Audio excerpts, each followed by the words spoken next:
How can you achieve and maintain business growth? Harvard Business School Executive Education is now accepting applications for a new program, Driving Profitable Growth. Taking place in Boston from October 25th through the 28th, this program focuses on business expansion and organizational growth strategies that can lead your company into the future. Learn more about this 3-day program for senior leaders by visiting hbs.me/growth. That's hbs.me/growth. Blog Talk Radio. Well, hey, kids, it's Friday at 11 a.m., and I literally just raced all the way home from my wonderfully exciting chiropractor visit today. Can I just say how excited I am that that happened? Not really, but let me just say this much, folks. One of the coolest things about finally getting to meet a doctor that not only is blunt and knows what they're doing, but actually cares about what they're doing and how they do it is very refreshing. So I'm very impressed with what's been been 3 visits in so far. But I'm here to tell you, this guy's pretty terrific. He's my age. He's very, very nice. He knows what he's doing. So I'm going to throw out that recommendation to any and all individuals out there. If by some chance you need chiropractic care of any kind, Dr. Graham Blicka is the guy that I've been seeing. He's actually located in Cudahy, Wisconsin. If you're familiar with Lakeshore Medical, literally right off the freeway on Layton Avenue. Super, super terrific guy. Like I said, knows this stuff like you wouldn't believe, able to get in without having to wait, 2 days, 2 weeks, whatever. Amazing. So there's my little shout out to you, Dr. Graham Blicka. So you should be thanking me, even though I'm in pain and I have a headache. Super, super excited today. I want to throw a big shout out right off the bat to Antonio Hall for recommending this lovely gentleman that's coming on our show today. I'll put him on in just a second because I see his holding. His name is Vahan Zanoyan. He's going to kill me someday. I'm going to try to pronounce it. We'll just wait till he gets on air. Super, super excited. Used to be a energy consultant, actually, now turned philanthropist. 35 years with PFC Energy. I'm so excited. He has so many different things going on. Highly revered individual in the community, highly respected, and I am so honored that he is coming on my show today. So without further ado, let's not keep Vahan waiting, and we'll start our interview. Good morning, sir. How are you?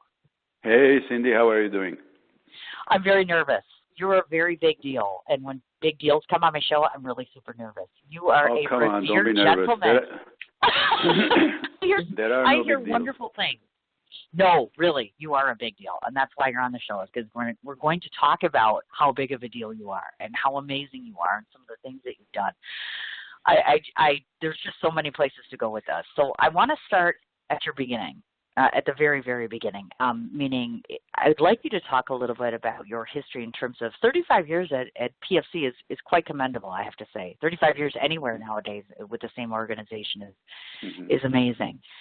Talk to me about what, being an energy consultant, I'm not going to lie, it sounds rather dismal and dreary and mundane to me, but I do. So talk to me. Very exciting.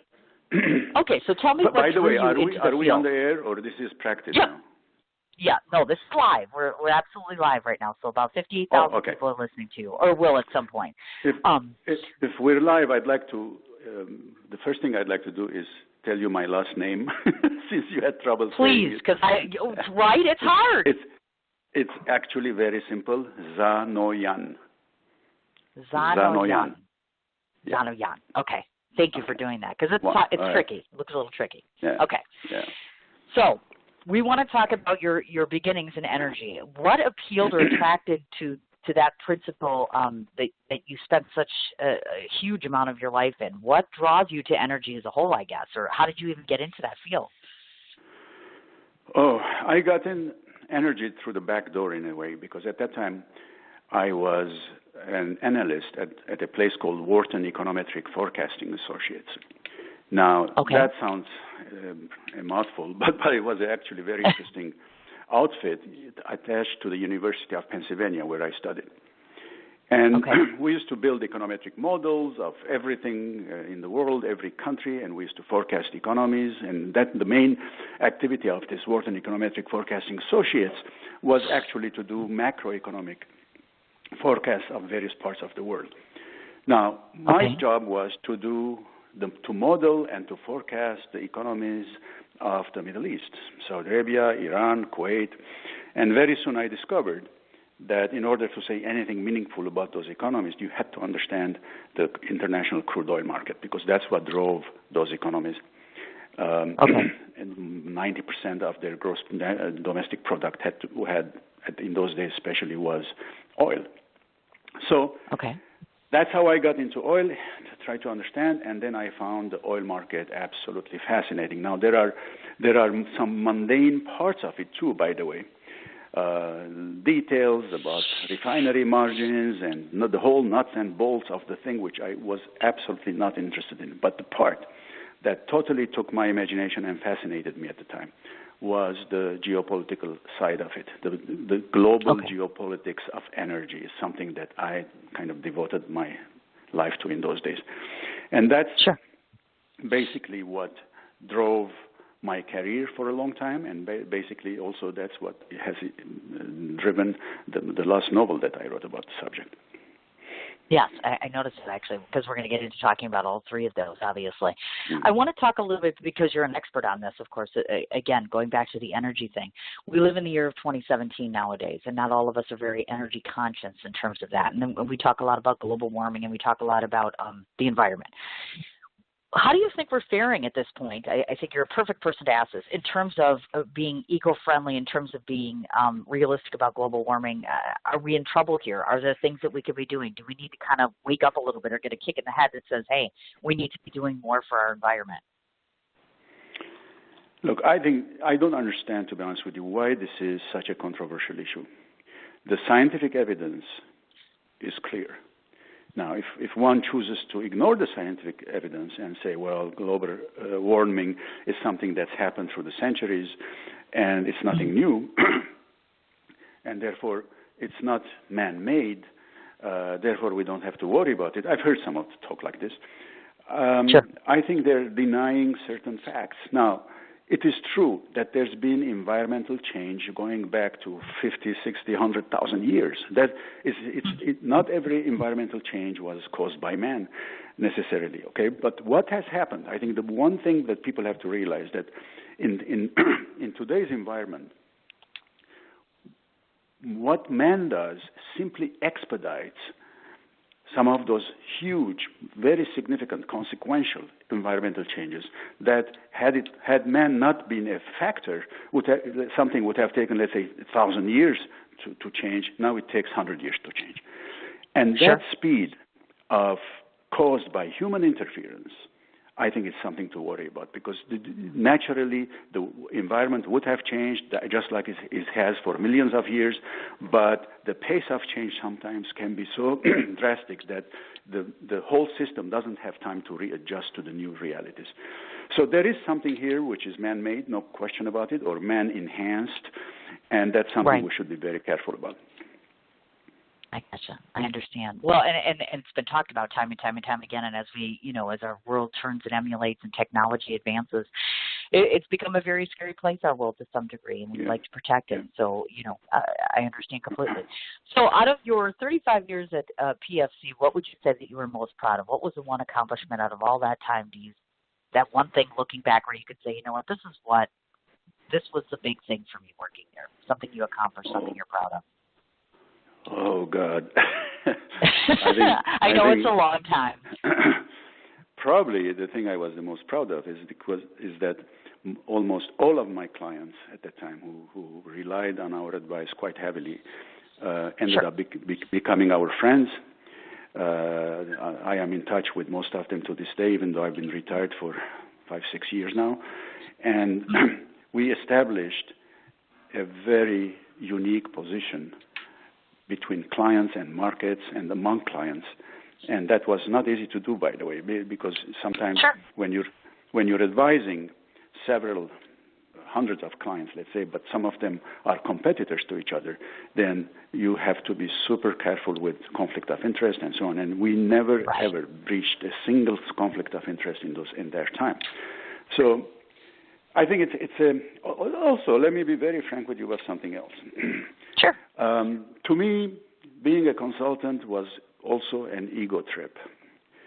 Imagine I was a young man, and here I am, some of the biggest people in the energy business, the chairman of the largest corporations, heads of state of some of the biggest oil-producing countries, were willing to listen to my opinion, to my advice. Wow. This That's is amazing. a huge ego trip. And these people, there were, at any given time, there were at least a dozen, maybe more, chairmen and heads of state who, if they heard Vahan is on the phone, they'd drop everything and come pick it up. Now, to me, this was enormous.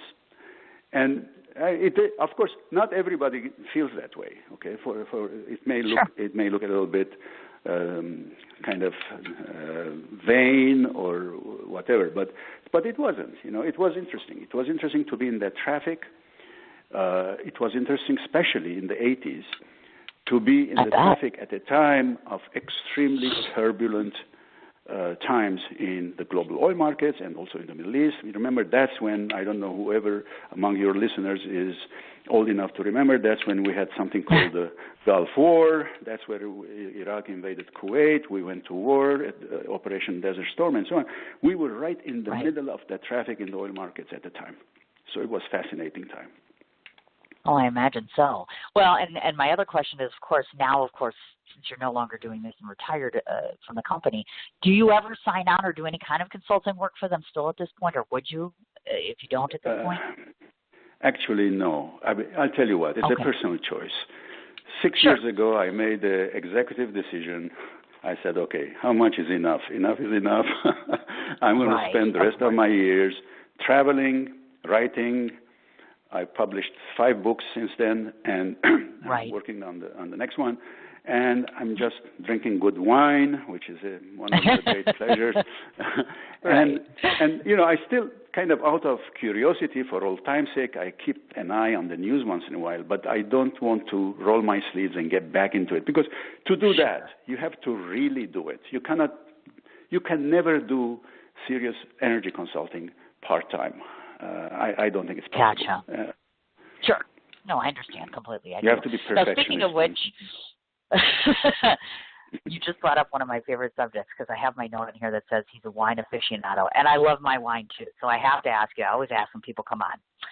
So if I were sitting with you right now and we were having a glass of wine in this fine early morning, what would we be drinking? Meaning, what is your favorite? Or is there a recommendation, or is there something you prefer? I'm always looking to try something new. Early morning. I'm not kidding, seriously. Well, it's 11 here.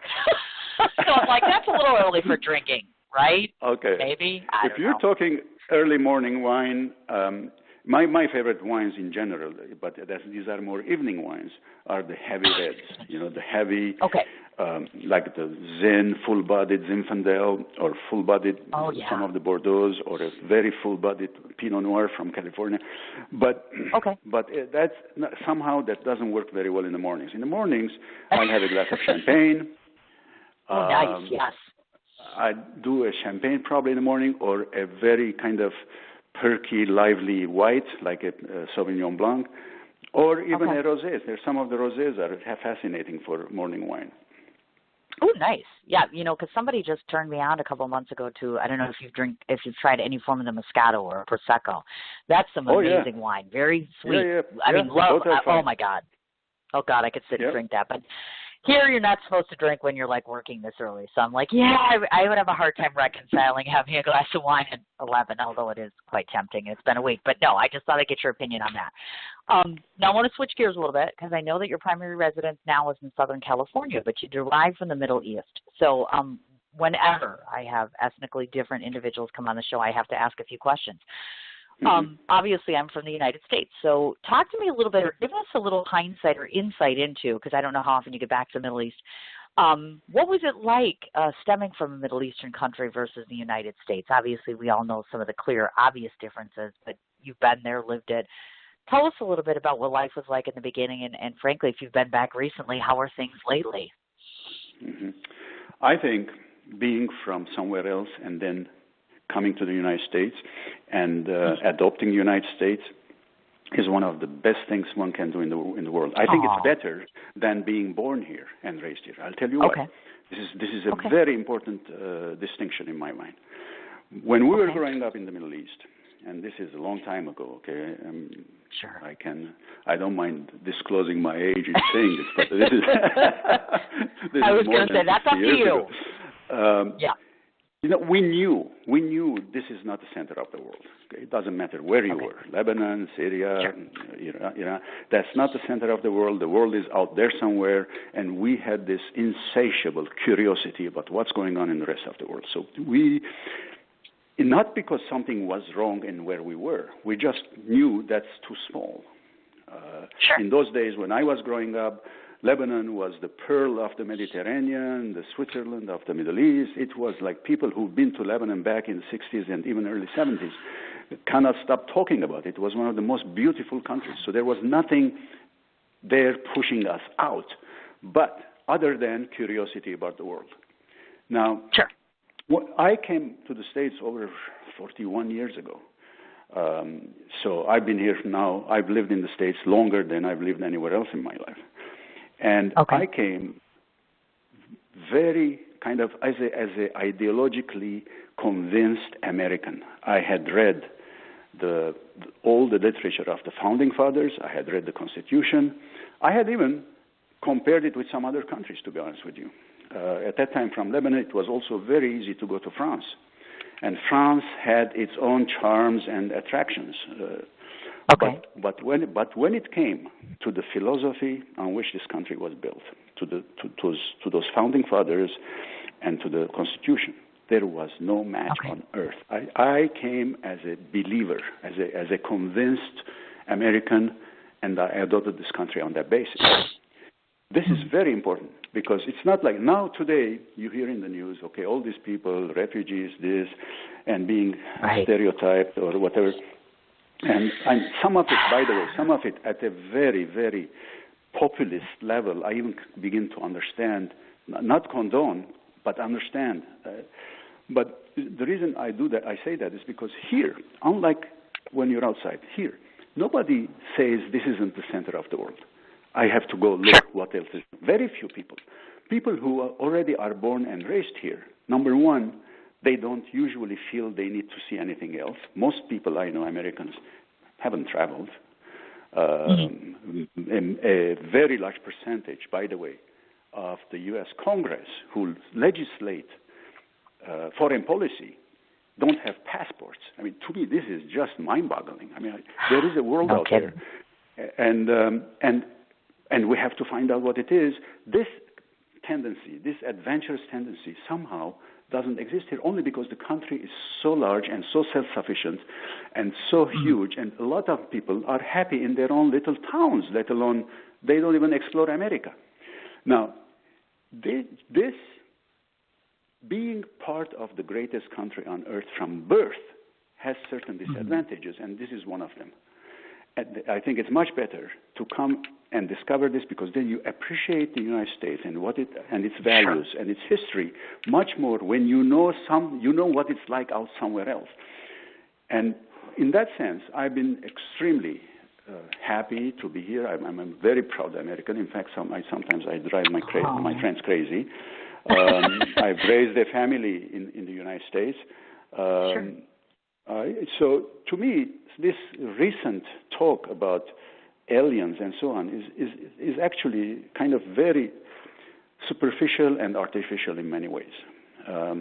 People recognize that we are a nation of immigrants and we are a nation of law, but at the same time, I think it's been so politicized right now and so politicized in a populist way that I'm not sure it's headed in a very healthy direction. By the way, I know I'm talking a little bit too much, but this is a global trend. This is a very global trend. Brexit is part of the same global trend, leaving coalitions and unions and doing it on your own. There is a very strong ultra-right conservative trend in France, in Switzerland, when I lived in Switzerland for a while, and it was beginning there. So it's interesting that people here think this is now purely American. It's not.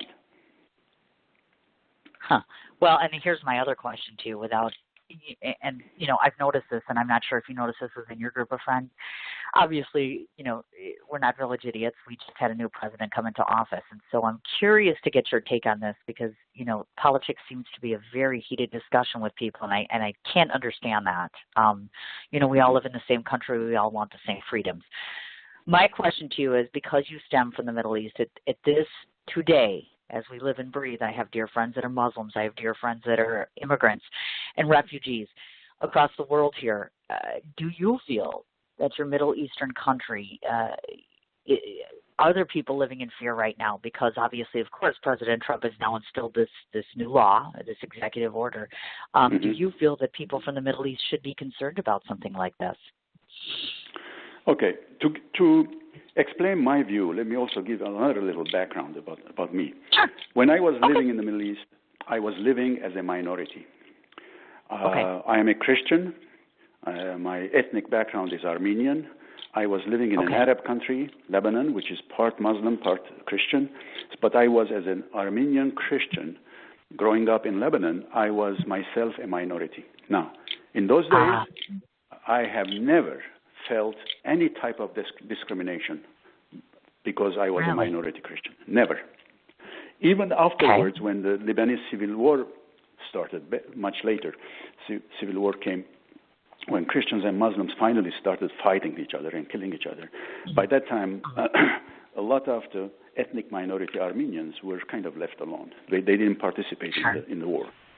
Now, what the situation we're in today, if you look at the recent history, I'm not going to go because we can go very far back in history to see how we got where we are. I'm not going to bore you or your listeners with that, but just let's take the recent history. By recent history, I mean going back to Bush 1 and Bush 2, and then in that period.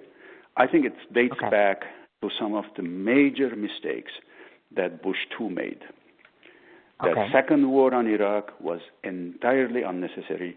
It cost the United States $2.4 trillion and going, by the way, and it created so many problems in the Middle East.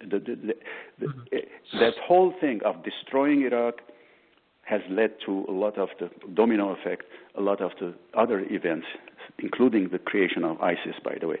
And then after that, during Obama, it got worse. So both Obama and Trump are inheriting a Middle East that is extremely difficult to manage. So for someone to sit here and judge, what did Obama do? It's what happens sometimes is the certain mistakes create an environment where there is a lot of anti-Americanism in the world. Also, our allies become much more shaky. That happened during Bush 2, during those neocons. And then Obama had to come, and just because he has a different policy, he cannot just ignore all that. He has to respond, to react to those realities on the ground, and he made some mistakes.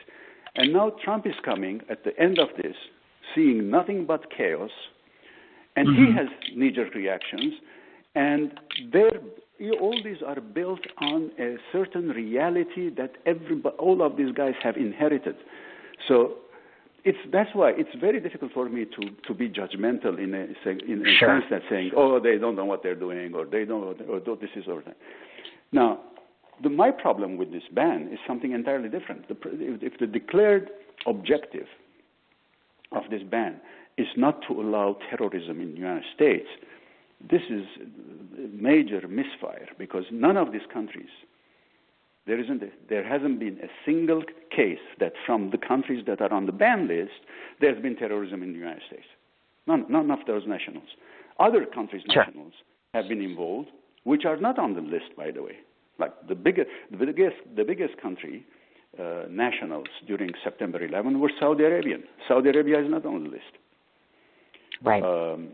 An Iraqi national has never done, or an Iranian national has never committed an act of terrorism in the United States. So we're banning them, all of them.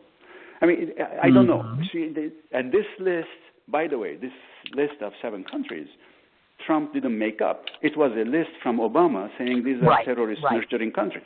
So how do you? It's also, let's not forget, there's the whole campaign rhetoric and this urge to keep promises and so on. So, sure. So far it's caused it's a sad state of time. Yeah, if you look at these things in the context of the big picture, some of them sound very irrational, but if you dig a little bit and say, well, okay, what could have motivated him to do this? He picked that list from Obama. He had made promises he won't let Muslims in. Boom, boom, boom. And all of a sudden, this policy is born. Is it good? No. Is it going to stop terrorists from coming in the United States? Absolutely not. Well, right. That's just it. But maybe it makes some people feel good. I don't know. No, I know what you're saying. I just figured, well, no better person to ask than that, because my heart just drops when I see my Muslim friends or other people posting or talking about how they're afraid, their family's afraid, how they feel discriminated. It's a very sad time right now. I think a nation divided is never a good thing, obviously. So I appreciate that. By the way, you put your finger on something else. Sorry, Cindy. Let me say this. Yeah. I have lived in the United States for 41 years. I've studied the United States much closely because I came from outside. If I was born and raised here, I would have taken so many things for granted, but I don't. Right. And I have never seen the United States as divided as I see it today. Never. Thank you very much. Thank you. This Thank is you. mind-boggling. Because I say that. This is it is. the most worrying thing, if you want to know what it is. It's neither Trump nor Obama nor they're all, I think, symptoms of a bigger issue. So divided. I mean, by the way, these divisions didn't start with Trump. Trump is a consequence of the divisions. The divisions, correct. Even during Obama, I could see the divisions. I've never seen such partisan voting in my life. I mean, this is the heart of No, I agree. Okay. And I think that the other part of the equation is obvious, of course. I'm a journalist, so I believe in your right to protest. I really believe in your right to say how you feel. It's just we need to stop with the violent protesting. We need to stop with the hatred. We need to stop with the finger pointing. It's so distressing that my children live in an environment, or we live in an environment like this. So God, let's just all say some quick prayers and thoughts out there that we all can kind of come together to some kind of an understanding here. It just breaks my heart. It really does. It's very sad. But we're glad that you're here in the United States. Oh my God! So I want to talk more about all this wonderful stuff that you've done. Another fun fact about you is that you speak both Arabic and Armenian. See, I can't talk. Or maybe it's complicated. Armenian. And you also speak English quite well, I have to say. So, like, when you do your lectures or your speaking, etc., do you rotate, meaning according to the audience? I guess I'm not sure how often you have to speak Arabic, etc. Do you get to utilize that language often? No. Most of my professional speeches, almost all of them, have been in English, even in Arab countries. Because there are so many technical words in economics and in business and in finance and in geopolitics that, to be honest with you, even they don't know the Arabic equivalents. And it's very difficult. I mean, social talk is different. I mean, when I meet them socially, we shift back and forth usually because they're all young professionals or professionals who use English in their professional life. So it always slips back into the social life. But it's much easier to speak the different languages socially than professionally. Even in Armenia, Armenian is my first language, and I go there often. I travel there.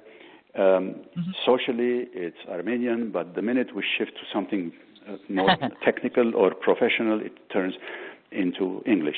A lot of them who are from Armenia, who were born and raised there, they shift into Russian, believe it or not, because they had 70 years of Soviet rule, and Russian has become their English in a way.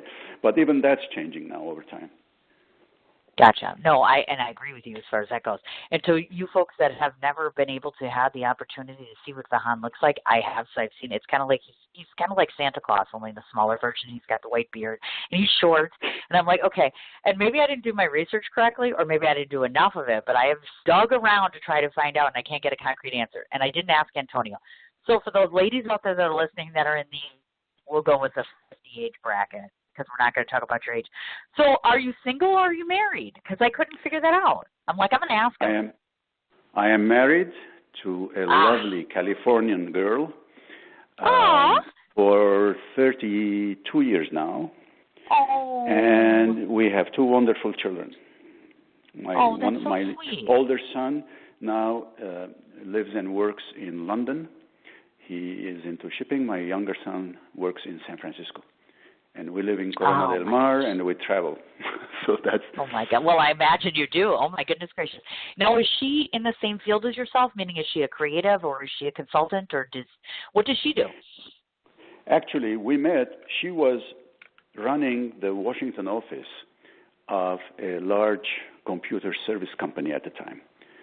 And at that time, I was running the Washington office of Wharton Econometric Forecasting Associates, and then that's how we met. And she kind of has retired like me because the kids are out of the house, and we travel together. She is as enthusiastic about good wines as I am, so life goes on. She's oh my God, how sweet is that? See, so he's not on the market, ladies, just so you know. We always want to throw that out there just in case I have an interesting person out there married, which is very sweet. Okay, now, let's go back a bit to what I was talking about, because I know that you've done lecturing and you've been a conference speaker. So how much of your time is dedicated outside of the writing to doing that? And not only that, do you do that in California, or are you now branching out and going to the 50 states to do that sort of thing? You're talking about the lecturing after my retirement, right? I mean, Correct. Yes, sir. Most of the lecturing after retirement has been in the context of the books and the topics that the books cover. I don't know if this was in the information that you got, but my first two books were about the story of a very young victim of sex trafficking that I actually met. So that made a lot of noise, and in all kinds of different communities, there was a kind of demand for me to go and tell them what not just about the book, actually. They were more interested in the background on which it was based, the stories were based. It was a chance meeting. I ran into one of these girls, a 16-year-old, drop-dead gorgeous, beautiful girl. And I ran into them by pure coincidence in Dubai, and something didn't seem right. And then that whole thing became such an obsession for me. To this day, I sometimes find it hard to talk about because, it's one thing to hear about sex trafficking and their victims in the news, to even see a couple of pictures. It's an entirely different thing to meet someone in real life and have them tell you their story. Right. And then you see the anguish, you see the trap they're in, you see the dilemmas they face, you see the risks they live, the impossible life that they live, and then I just couldn't drop it. And it took, by the way, a long time for me to gain her confidence. These guys, they are so scared, they are beaten, they're not supposed to tell anyone about what happened to them, and they're threatened, their families are threatened if they talk. So they don't trust somebody just acting curious, because the captors, the criminals, stage rescue attempts themselves, and whoever girl, if a girl tries to cooperate with that rescue attempt, they are beaten out of their minds. I mean, so they're really being conditioned not to talk. So it wasn't easy It took me 6 months, back and forth. At that time, I was not even living in Dubai. I had to go back just to get her story. Finally, when she began to trust me, and then she brought some of her friends, and after interviewing about a dozen different girls like that who were there against their will, I decided this has to, I could have just written an article or an op-ed piece, but I thought a novel would have a much wider circulation, and it would be more because the whole point was for me to raise public awareness of this thing. I thought that's the only thing we can do. And in an ideal world for the criminals, we all just feel, scared or shy, ashamed of the whole thing, and just keep quiet, and give them the perfect environment to operate in. And I decided, I'll try my little bit by making some noise and raising public awareness. And He says little. Oh my gosh, like it's little. I want to talk about one of the quotes that I saw that you have been quoted as saying, "I believe silence encourages the phenomenon while exposure can act as a deterrent." Talk a little bit to your listening audience about what that means. Obviously, we're talking about the subject of sex trafficking. Talk to me about why silence is so detrimental, meaning that I think we all kind of know what's out there, but some of us are pretty ignorant as to how often it's out there and to the effect that it causes so many souls out there. Look, at the very basic level, governments don't give this a priority if no one is talking about it, if it's not politicized, if it's not a public issue. And in some countries, maybe more than others, this is very true. Like in the United States, it doesn't necessarily have to be a huge public issue for it to be a priority in certain circles, probably. But still, imagine when sex trafficking and the story of some of the victims is a major issue being discussed, being publicized in the newspapers, in the media, and in talk shows. Then all of a sudden it becomes a priority for the government. And and only then, all the government agencies and governmental bodies that are entrusted with following this issue and trying to bring it under control and arresting the criminals and trying to help the victims, only then they make it their own priority to do it. Otherwise, if there is total silence, like let's take the extreme. One extreme would be total silence. No one cares, no one talks about this. Governments have 10,000 other priorities. They're not going to focus on this. And until recently, by the way, there was very little distinction between the victim and the criminal. They looked at sex trafficking victims as prostitutes. I'm sorry. Oh, my God. To me, I personally was not, I don't care about prostitution per se as a phenomenon. I mean, if a mature woman, for whatever reason, or man, by the way, for whatever personal reason, decides to choose that career or profession, if you can call it that, whatever. Sure. It's not my business. I'm not saying I'll be happy with it or whatever, but it's not my business. Right. But when you see a 15, 16-year-old girl, innocent, from a small village, has seen nothing, either by false promises or by force, physical force, is taken, raped, and then forced to accept 25, 30 clients a day. Oh my God. Imagine, to me, this is a crime beyond anything that we talk about prostitution and so on. So this, keeping quiet about this, makes you accessory to the crime. I'm sorry. If you've seen it and you cannot, and you just say, okay, I saw it, tough, and you move on, you're part of the problem. Of course. So silence kills, no question about it, because I think by just making noise and alerting governments and creating public awareness of this, a lot of lives have been saved. I know specific cases that I cannot go into now, specific cases that have been saved just because we made some noise, and others have made some noise. So it's very important. Well, and plus, some people I don't... Oh, I'm sorry, go ahead. No, I was saying there are some crimes that thrive on public silence. They just thrive. I mean, imagine the mindset of a sex trafficker, if it's possible. His ideal world would be no one talks about this, governments are asleep, it's not a priority for police, they're not following, nobody cares, and then they do their job so much easier versus everybody's up in arms, everybody's saying this is crime. Oh my gosh. Well, and the other thing too is thinking about, I'm just sitting here and I'm wondering, it's not just the act itself, it's the after effect of the act, meaning if you manage to survive and you are no longer a victim of trafficking, how do you function? Where do you go from that point? Meaning, I can't even comprehend psychological after effect of that, not just physical, but psychological. Look, in this situation, people or the young victims who cannot accept their fate, who cannot adapt. Some do, by the way. After 6 months of 20, 25 clients a day, they just succumb. And that's when those guys get into drugs, and they think maybe it was their fault. I mean, at that age, how do you get into someone's head at that age?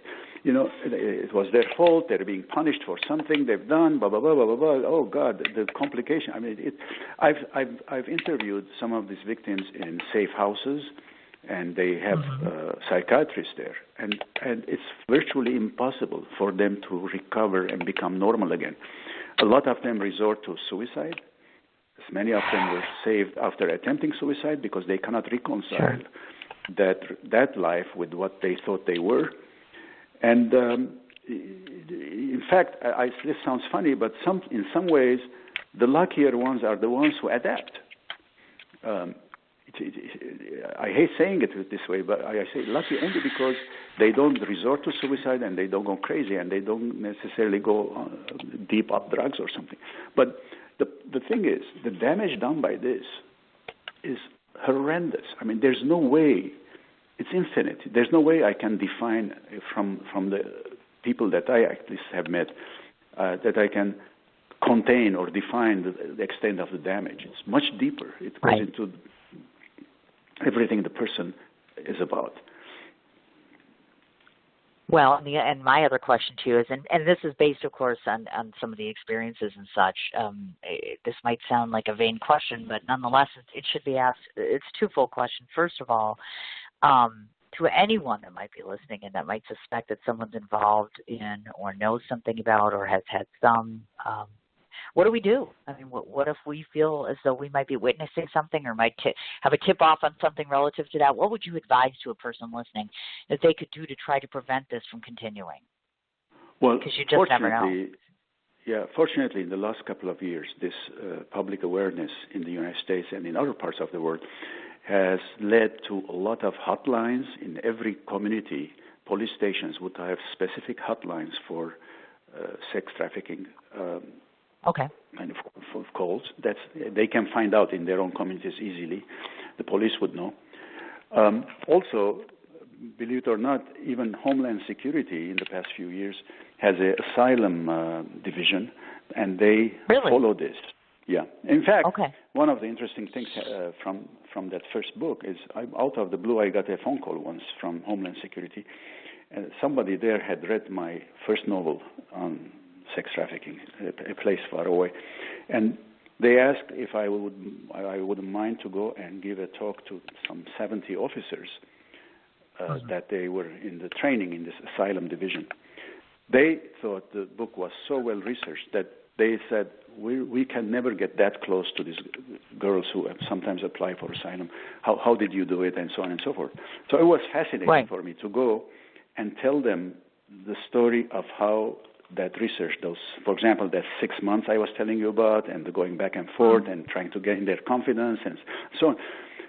That was interesting for these people, and I was very glad I could do that because it did make an impact on the way they operate now. But this is, of course, the hotlines are the first resort. That would be the best thing to do. Gotcha. Okay. Now, one of the things, as you had mentioned earlier in the conversation, in case those of you may not have been paying attention, obviously, you obviously had a conversation with an individual who was involved with us. So if you could just share some of your thoughts outside of the book, meaning that what were you left from that conversation of all the things you talked about, all the things you learned about this person? What's one thing that stood out in your mind about this individual that you met? Was it their strength, their perseverance, their attitude? What struck you about that human being? What struck me the most is the way this young girl was suffering, and suffering with I would say dignity, because she refused to accept the norms of the environment that she was put in. She refused to behave like a prostitute. She refused to do all those cheap, things, gestures, whatever. Right. She held her head up, but she was forced to live that life. It's so hard to explain when you see that in her eyes, and then you just can't leave it alone. Right? Of course not, without a doubt, and not to mention the fact. Now, are you still in contact with this individual? Or are you still maintaining a relationship? First thing, I had to take an oath that I shall not try any heroic attempts to rescue her, because that would backfire on her family. That's how much they had scared her. So when the last time I went to Dubai was, I don't know, 3 years ago or 4 years ago, I went looking for her. She wasn't anywhere, any of the spots that usually those kids hang out. So I don't know. Either they have moved her, and they do that, by the way. They don't like someone staying in the same place too long because they make friendships. They get their own, they don't like it. They don't want these girls to have any social network. They just want them to meet their clients, and that's it. So either they move them, and they do move them a lot, or somehow she's escaped, or I don't know, maybe something even worse happened. I don't know. Oh, goodness. My gosh. Well, we're certainly sending prayers out to her wherever she is, that hopefully she has found herself some form of peace or stability or some sort of sanity in that situation. Now, on an interesting note, I looked your name up. I'm not sure if you know this or not, but did you know that the real meaning of your name, or one version of it, reads assault rifle? Literally, I was looking at this. It was I think it's an Armenian dictionary or something to that degree, and I'm like, I wonder if his parents named him this and knew that they were naming you that, or is there some other name? You mean my first name? Yes, sir. Because I looked it up. I thought, what kind of name is that? Means shield. My first name means shield. It's actually used as that to this day.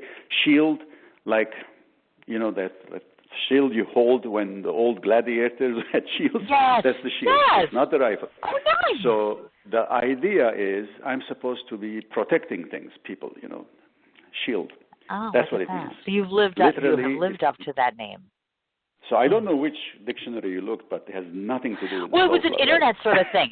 And I'm looking, and I just typed this name, and I'm like, oh, my gosh, it says assault rifle. And I'm thinking, okay, I'm not really sure if I should say that or not, but it does say that somewhere out on the internet. It's the verbatim translation of the word shield. Gotcha. Now, did you name your children American names, or do they have Middle Eastern names as well? I'm just curious. Both my children have Armenian names, like mine. Nice. And in fact, my wife, who is not Armenian, she's American. She insisted on that too. Oh my gosh, that's so I was very sweet. happy about that. Oh, I imagine you were, definitely. Now, just so you folks know, obviously we're going to talk about your books here. I noticed that you have had your books both in English and translated into Armenian. So tell the listening audience as to why that was so fundamentally important to you to do. The first two books were translated. The third one, I'm not sure I would have translated because it has nothing to do directly with the Armenian situation. The first two books, this young victim of sex trafficking that I ran into in Dubai is a Armenian girl from one of the remote Armenian villages in Armenia. Okay. And she was there with an elderly woman who I'm sure was like her caretaker, and I just didn't like the dynamic between them. Anyway. So I wanted, first, I wanted this to make international noise, but I also wanted all the little communities in Armenia to be aware of the situation.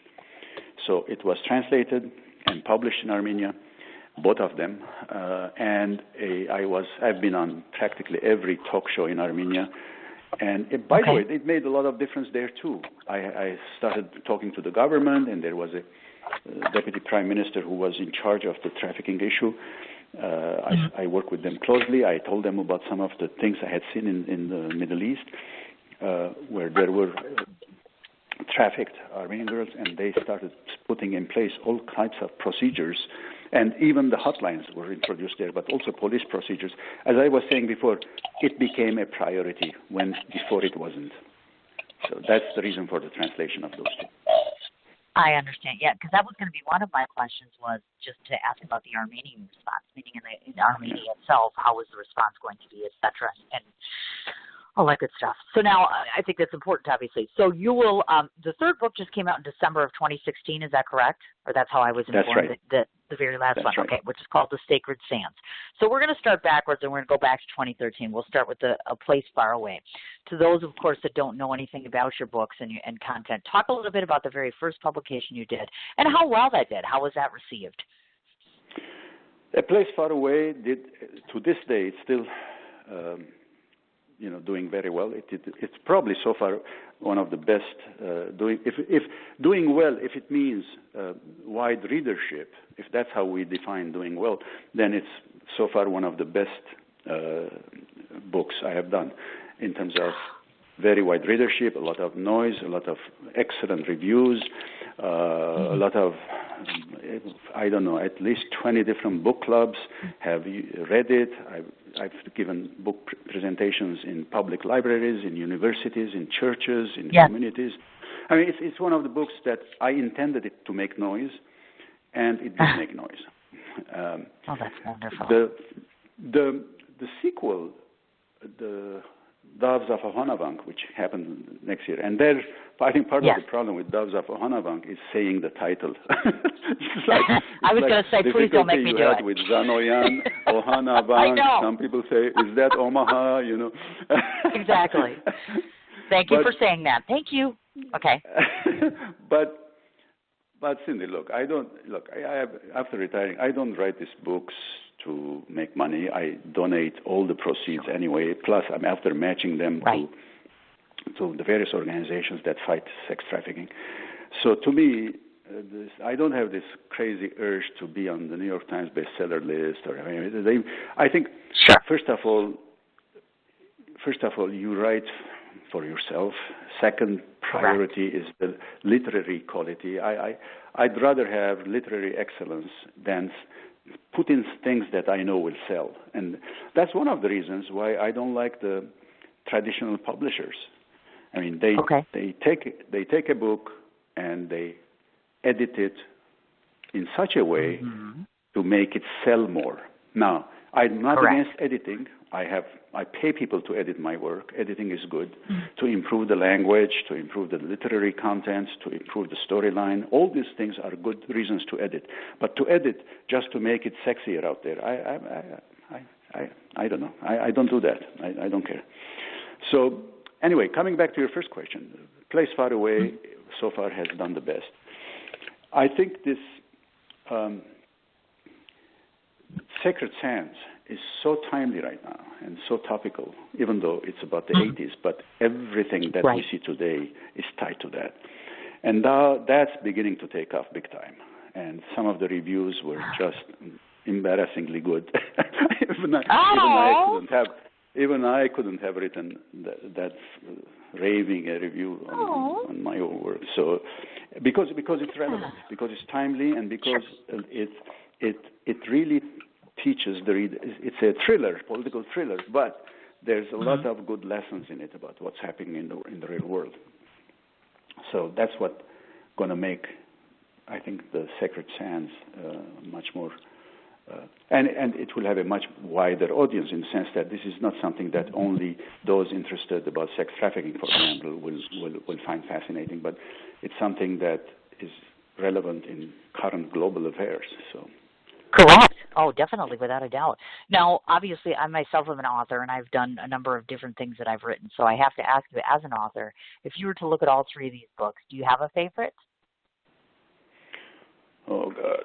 You know what's my favorite? is the fourth one I'm working on now. Really? Oh my goodness! You always are in love with the work you're doing at that moment. I know. I know. These are great. Writing the first one was both difficult but also fulfilling for me. I mean, there's a sense of achievement there, which is very hard to beat. But also the topic was so difficult that I had mixed feelings about the whole process of writing it. But of course.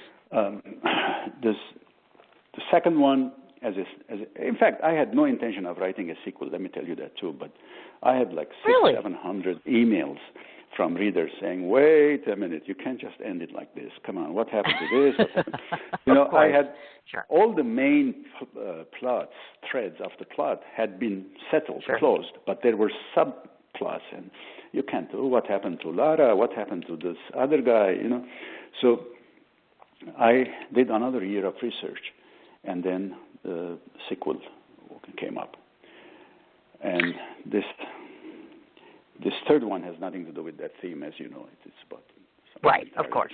And I want to bring up a very big point here, which you just talked about, which is this: if we have somebody listening out there in the audience who happens to be thinking about or considering doing a book or writing, etc., and let's say it's something that you tackled or similar to that, meaning it's a very heart-heavy topic.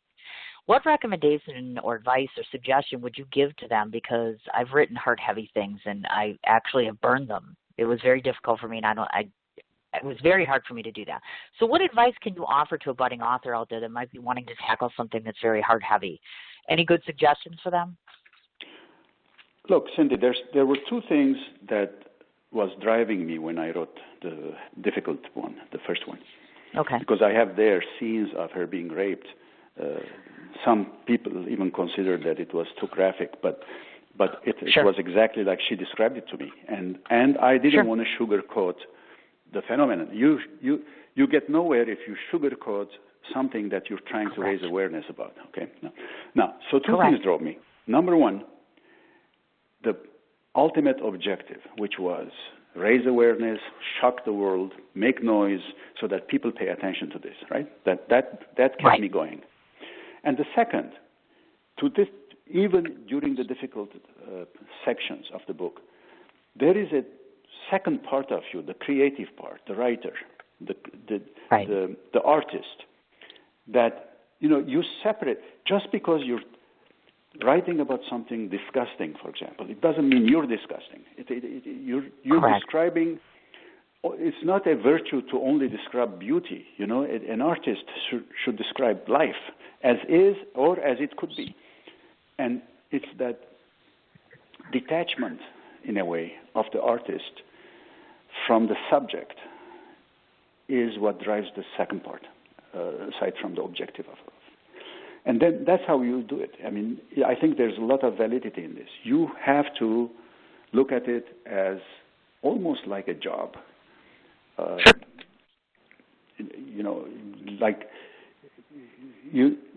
An artist who's painting an ugly object can enjoy it as much as an artist who's painting a beautiful object, because to him, it's the art of the painting that matters and the expression that comes of it. And sometimes, actually, some of the French poetry I used to read a long time ago, some of my favorite ones were about drunkards and very bad situations, and the way they describe it. And so it's possible to talk about ugliness without feeling ugly, or to talk about disgust without being disgusting yourself, and to talk about crime without feeling criminal. And if you have that distinction between the subject you're covering and yourself, that buffer, that is actually, I think, very, very important driver too. I agree, 150% as far as that goes. Well, and the other thing that we want to talk about here is you yourself as the writer, I'm just curious to ask, A Place Far Away, and then, of course, you have the Sacred Sands, which is your new book. Do you notice a difference in your writing style changing, or do you notice any difference, period, between the books, besides subject matter? That's obvious. Meaning, do you find that you're progressing into a better, sharper writer, a different type of writer, et cetera? Because I notice that happens a lot. That is definitely happening to me. And, the Sacred Sand, the Place Far Away was my first novel. Mm-hmm. And before that, way back 40 years ago, when I was young, a teenager, I used to write short stories, and I published a few in literary magazines. But then 40 years, I haven't touched literature since. And when I delve into the college and the education and career, it was 24-hour business. And then I picked it up writing again 6 years ago. Okay. So in a way, the thing was in me all along, this urge to write, but there was this 40-year lull, right, where nothing happened. So to me, A Place Far Away was the first novel, and when I look at it now, I still see a lot of things I could have done differently, better, tighter. I tend to get wordy here and there. I use too many words. all that has taken time to be more polished and refined. And I still think that even the next one will be even slightly better written than this, because you can always, a lot of it is how you have to be very frugal with your words for the thought to jump out. Okay, the whole thing about don't overuse adjectives or adverbs is so true. It's so true. You want to describe something very intense, and you tend to put like 3 adjectives in a row to make sure the reader understands how intense this thing is, but you mess it up when you do that, because then it just dilutes it. It just numbs the reader instead of sometimes being frugal with words is far more effective. Things like this I've learned over time. I think Sacred Sands is probably a better written, from a purely literary point of view, better written book than the other two. Well, and I have a simple question for you, because obviously those are 3 books, but prior to that you had published American poetry, meaning I know Return and Outside the Edge. Do you have more of a love for your poetry side of things, or are you finding that you prefer the novel side of things? God, they're so different. If I hadn't ran into this girl, I probably would have been on my 5th poetry volume by now. Poetry is like more concentrated, more intense. Poetry, you really have to bare your soul in a way that, and again, here also the choice of words. Every word is so important. I mean, it's more intense.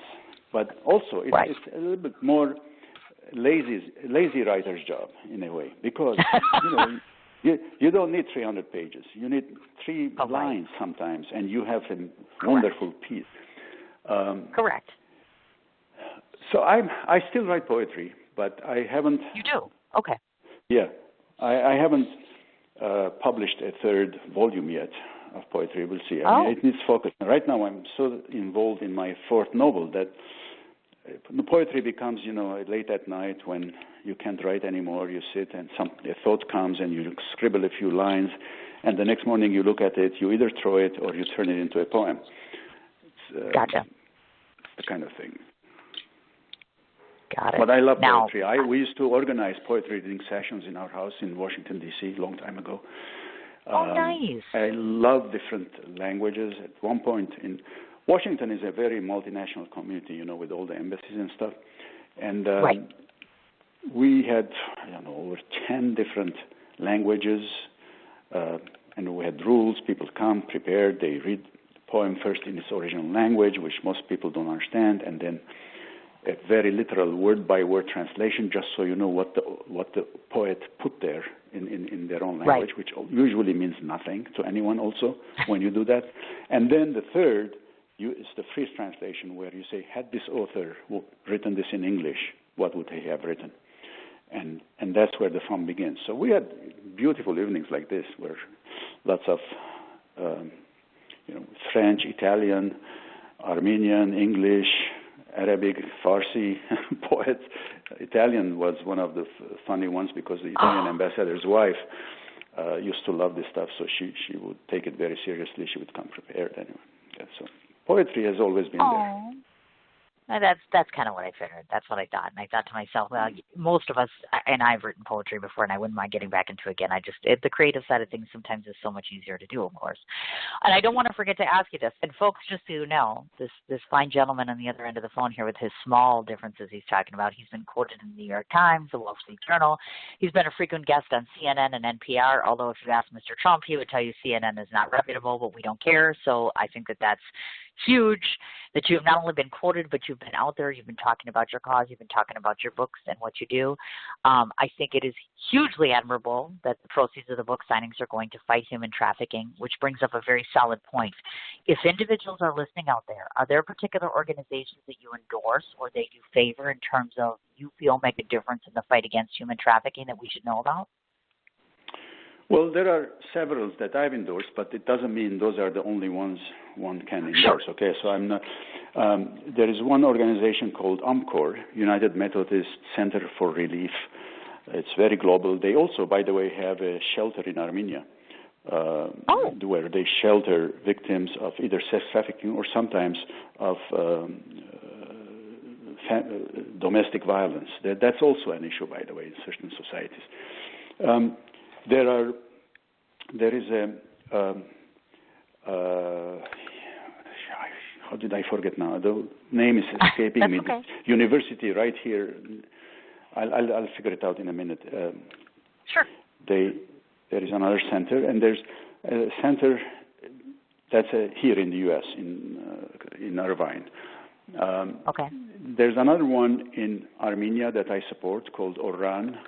This is a very interesting outfit. What they do is they gather all the children that are begging in the streets because those kids, 11, 12-year-old girl, let's say, begging in the street, is a perfect target for a trafficker.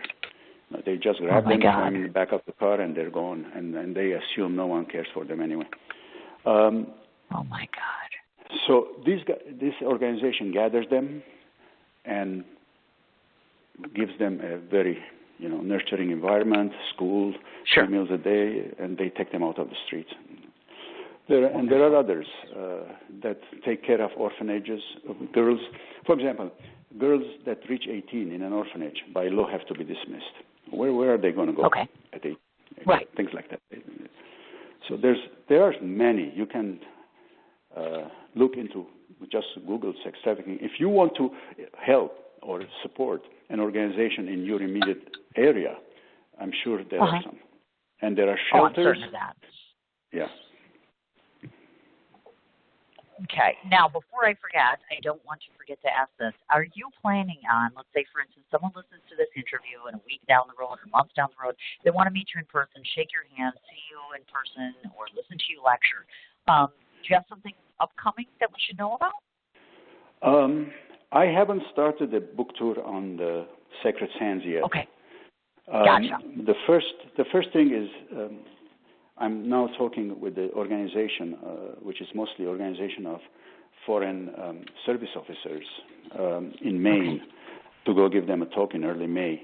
But I'll be happy to, once I start doing a few talks, I will be happy to let you know through Antonia or directly. Yeah. I would love that, only because of the fact that I have such a wide audience in all different places. They're in California, but they're in other states, they're international, so it's important, of course, that we get that information out there so they get a chance to see you, to meet you, to listen to you, talk about your experiences, of course. And I also don't want to forget to ask, I know that you were serving at one time, and you might still be, which is my question. You are a member of the Council on Foreign Relations, so is that still part of your life at this point, or no? After I moved to California, no, because most of the Council on Foreign Relations activities are in Washington or New York. In those days, of course, I was very active. I've published article in Foreign Affairs a long time ago, which is a Council on Foreign Relations publication. I used to go a lot to their Washington events and New York events, but California, they're not that active. Unfortunately. Gotcha. Okay. I wasn't quite sure about that, so that's why I thought I'll throw it out there just in case and see, because that's just, in and of itself, it's just one of the 50,000 things that you've done that are wonderful. So that's terrific. Now, I'm going to read through a list of different places where people can find you. So I'll read those off, and as I do, if you just want to let me know if I've forgotten anything. And I don't want to forget to remind you, when the show wraps up here, within 2 hours, this will be archived. So basically, anybody can go back and listen in. Antonia will have the link that she can send over to you, et cetera, or I'll send it to you. And then people can go back and listen to this interview at any given point in time. But first, I want to go ahead and read all of these things, make sure we didn't forget anything. Now, Vahan has a website. It's www, and I'll spell it once again. It's ZANOYANVAHAN.com. He has a LinkedIn profile. He is on Twitter, which is that's VZANOYAN, Goodreads.com, Amazon.com, BarnesandNoble.com, YouTube, and on Facebook, I know that there's a page called A Place Far Away, which is, of course, the first book that you did. Are there any other places where people can find you? No, that's pretty big already. And sometimes the well, you are a pretty big guy. Sometimes the easiest thing is just to get on Amazon and put my name or Right. for the name of title of the book. Yeah. Oh, my goodness gracious, yes. Well, without a doubt, certainly. Yes, so those are all the different ways to find you as far as that goes. I would say, like I said, around 2 o'clock this afternoon, this will be an archived episode so everybody can go back and listen in. I want to take the opportunity to say to you, my fine sir, it's been a privilege for me, and what you need to hear, which I'm sure you probably don't often enough, so I'll take the opportunity since it's my show to say this to you. The work that you're doing is not only paramount, but it's fundamental in the regard of what I call the feel-good philosophy. You're doing work that not only touches other people's lives, but tries to save them. There is no greater task in this world than doing something that benefits another human being, especially when it comes to preventing them from destroying themselves or having their lives destroyed. You are a hero in the biggest sense of the word to me because of the fact that your work is a labor of love, and we don't all get a chance to do that. So you should be commended, you should be thanked, you should be appreciated, and you should be respected. And I hope that you know that from this point forward, you can come back anytime on my show to promote yourself, to talk about anything you would like, and if there's anything I can ever do for you, know that my door will be open. And at some given point in time, if you eventually get around to putting a list of things together, I do get to LA, not very much. I do get to New York an awful lot. I do get to other different places. So I will make it a point to track you down, if nothing else, just to shake your hand and let you know that you are appreciated in far more places for far more things than you could ever imagine. So it's been an honor, and I thank you so much.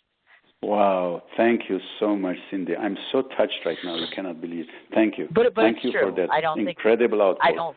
Thank you. I do. I don't think people probably appreciate you enough, and they don't realize that even though you may seem to think that this is very small, you've become very significant. Your name is out there. Your words are out there. And it's a tribute. And so this is why I do my show, to not just highlight celebrities. Everyone is a celebrity. You're a celebrity because you've touched and inspired other people. And I haven't even met you yet, so I'm just excited to get to meet you. So thank you so much for taking this time out of your schedule. I'll let you get back to your stuff. And like I said, Antonio has my information. Please get it to her and then send me off a note, and do let me know where you're going to be so I can not only let me know, but I have a number of followers, social media and otherwise, and then they'll come in and get a chance to see you in person too. Thank you. Absolutely. All right, my dear. It will be a pleasure Thank for you me so to meet much. you one day. Okay. Oh, wonderful. Bye-bye. Enjoy your weekend, dear. Wasn't he amazing? Vahan is his name. I'm not even going to try to say the last name because we already been there, done that, and I just can't even do it. So first and foremost, before we wrap up the show, let me say one more time all the different ways where you can find Vahan and his work. Facebook has his first page, his first book, which is A Place Far Away. He is on YouTube. His work is on BarnesandNoble.com, Amazon.com, and Goodreads.com. He has a Twitter handle, which is and that's VZANOYAN.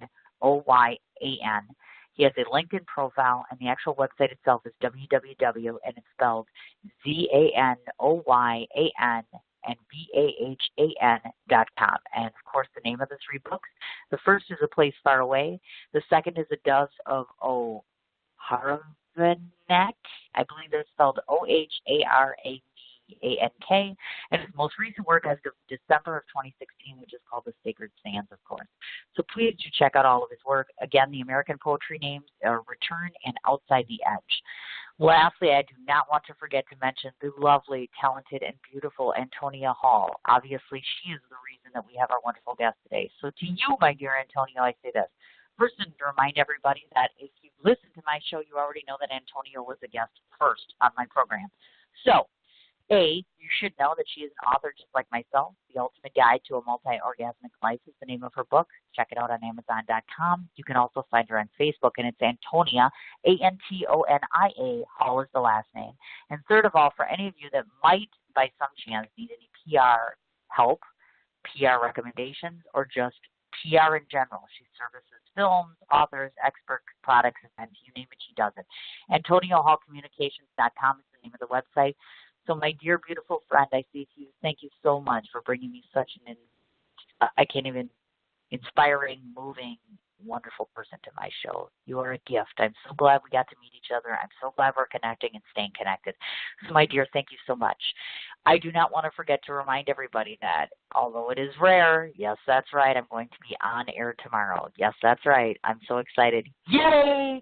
My dear friend Emily Toffel is a PR person, and she's just absolutely lovely. So I have promised, of course, that I'm going to have one of her clients on the show. Tomorrow, 3 o'clock Central Standard Time, Kristen Lynn. She's U.S.-based See, I've been talking too loud now. U.S.-based musician. And what's exciting is right now I can't even tell you if it's going to be her, if it's going to be her and the whole band. Got to find that out. But 3 o'clock Central Standard Time, we're going to be talking about her debut album, which is called La La. We're going to talk about her movie, the independent film. She actually had a role in an independent film, which is exciting, called How to Get Rid of a Body and Still Remain Friends. No clue about that one. We're going to check that out today. So if you folks happen to be free tomorrow, 3 o'clock Central Standard Time, tune in. I'm going to let y'all go. I've got a busy afternoon. Thank you so much for listening in. I can't even tell you how much it means to me. Without you, I have nothing. Just remember that. Thanks again for all the encouragement. Thanks again for your presence. And you guys have a wonderful day. I'll talk to you tomorrow. What you doing? Ran out of space on my phone, so I'm deleting some stuff. Bye, singing dog.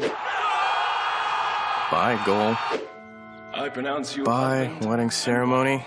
Stop. At Metro PCS, you get 2 free phones with twice as much memory. Really? Don't say bye to your memories. Switch to Metro PCS and get 2 free LG K20 Plus phones with 32 gigs when you switch 2 lines. Metro PCS. Wireless. Figured out. Coverage not available in some areas. Sales tax not included in phone price. Excludes numbers on the T-Mobile network. See store for details and terms and conditions.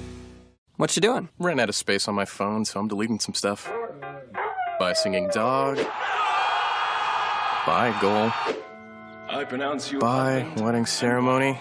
Stop. At Metro PCS, you get 2 free phones with twice as much memory. Really? Don't say bye to your memories. Switch to Metro PCS and get 2 free LG K20 Plus phones with 32 gigs when you switch 2 lines. Metro PCS. Wireless. Figured out. Coverage not available in some areas. Sales tax not included in phone price. Excludes numbers on the T-Mobile network. See store for details and terms and conditions.